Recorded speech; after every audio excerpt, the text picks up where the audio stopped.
here at the launch of the entire line that's been facelifted. No, I could do with a facelift myself actually this morning. It's a big night. It's the KIA Cerato.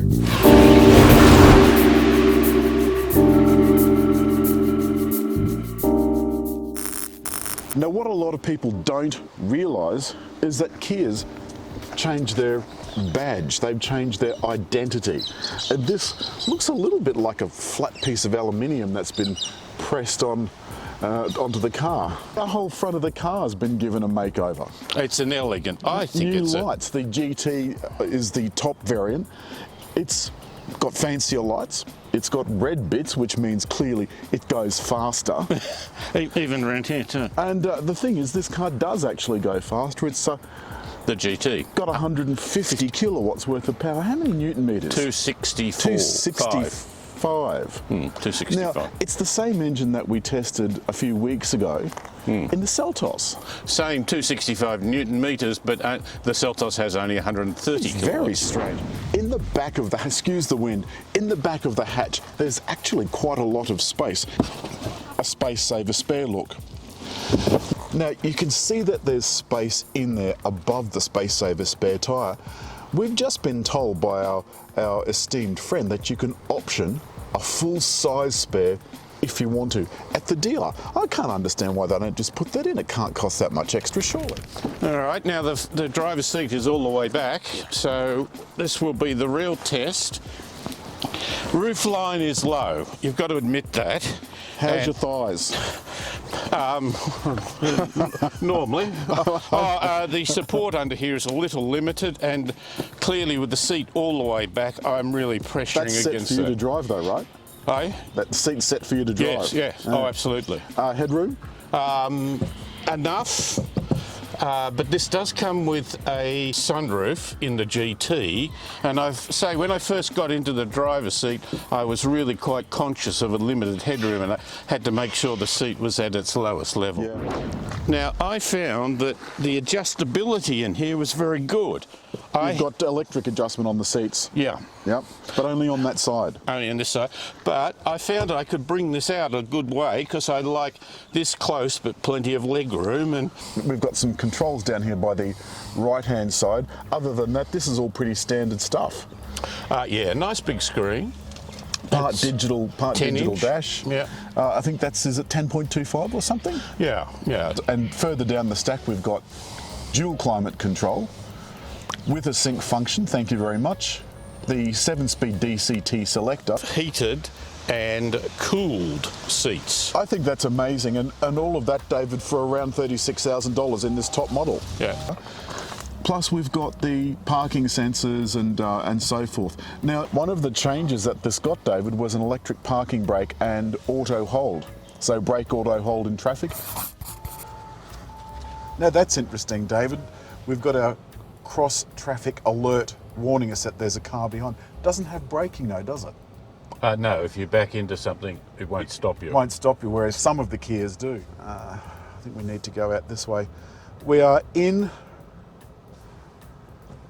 rural Bowral still. One thing I've noticed about the GT is that it is particularly taut. It jars. Yeah. Yeah. So let's talk a little bit about the range. How many cars are there in Cerato's range? 4. 4. And not a manual to be seen anywhere, as we mentioned outside? No manuals.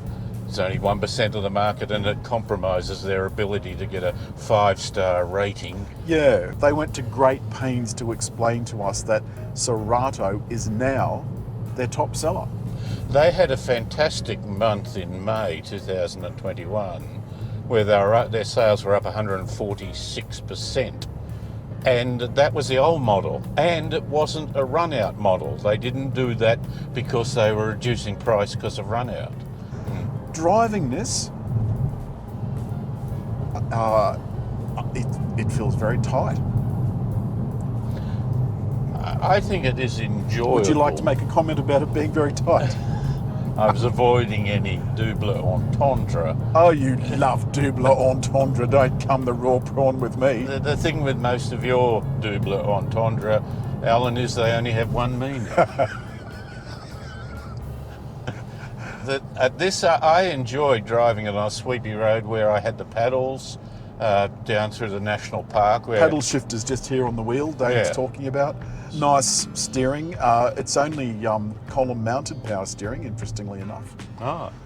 I asked Graham Gamble last night, who is Kia's Australian tuning expert.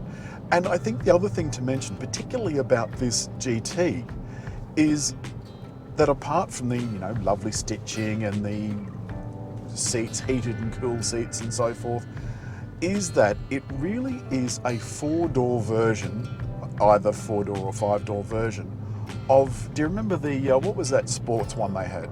Proceed GT, horrible name. It didn't do very well because it was, of course my headlights, okay, it's telling me my headlights are off. Well, of course my headlights are off, it's daytime. But what it meant was they're not on automatic. So the Proceed GT failed because it didn't have an automatic. This now only has an automatic. And I would like to see these in a manual. But then of course we'd go back to those safety issues. Yes.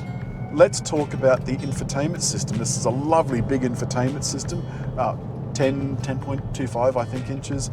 The smaller ones, 8 inches I think in the lower models. Yes. This of course also has navigation, which means it doesn't have wireless CarPlay. And something that I thought was particularly interesting was that the models that have wireless CarPlay is only wireless CarPlay, it can't be wired as well. Ah. Whereas Android Auto could be either. We've got on this model active blind spot monitor. That comes standard, yeah. Yep. We've got active lane control. And by active lane control, I mean it will steer you into the lane if you go outside. So if the blind spot monitor, if you don't see something, try and change lanes, it'll try and steer you back. Or if you are just traveling along the highway like we are or will be in a moment, it will steer you away from the lines if you get too close to them. Now, if I press the button again, like so, that's now allegedly going to steer me in the center of the lane. Actually, it'll follow the car in front. It has lane centering. Yeah, but following the car in front though. I don't know what it does if you don't have a car in front.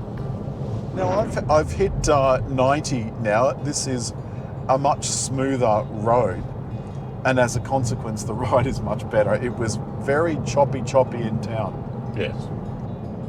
Now the cruise control is just taking me along at the set speed. If whatever's in front slows down, I'll slow down too. I quite like the sound of this when you're accelerating. It gives you a feeling like it's got a little bit of purpose. It's not straining at the bit. The cabin, I think, looks very nice. It's got a little bit of genuine fake artificial metal trim. I could probably do without this satin trim. It's one thing I noticed in the specs though, that it's got soft door uppers, but the lower model had hard door uppers. I wouldn't call that too soft. Well, I wouldn't call it soft at all, but that's what the specs said. Don't shoot the messenger. Sorry. Bless you and all who sail in you. One thing I think this could do with is a heads-up display, even though it is an inexpensive car. And they did make comment about the digital dash last night. Yes. I would like to see a digital dash, and apparently the Korean ones do have a digital dash. The KIA Cerato Korean Cerato. Only for the home market. Yeah. I like the looks very much.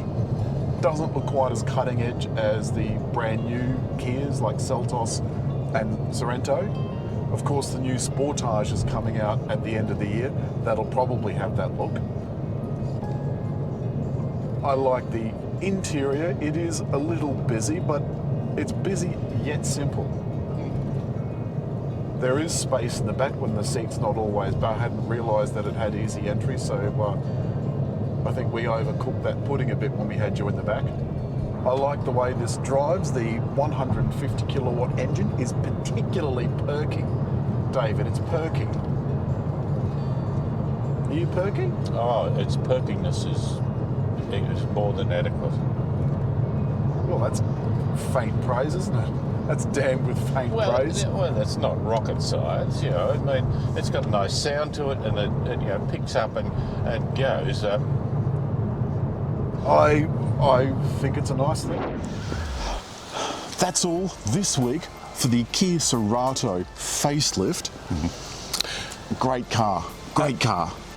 I've suggested to Damien Meredith, their COO, that perhaps all they need to do is have an optional bull bar and raise the suspension 2 millimetres and then call it an SUV. And they could easily do that. They could easily do that. But, as always, David, if the punters have liked the film, hit like. Leave a comment. And I think over there you could draw another box around it if you like. Oh, yes. Yes, that worked out very well. To subscribe.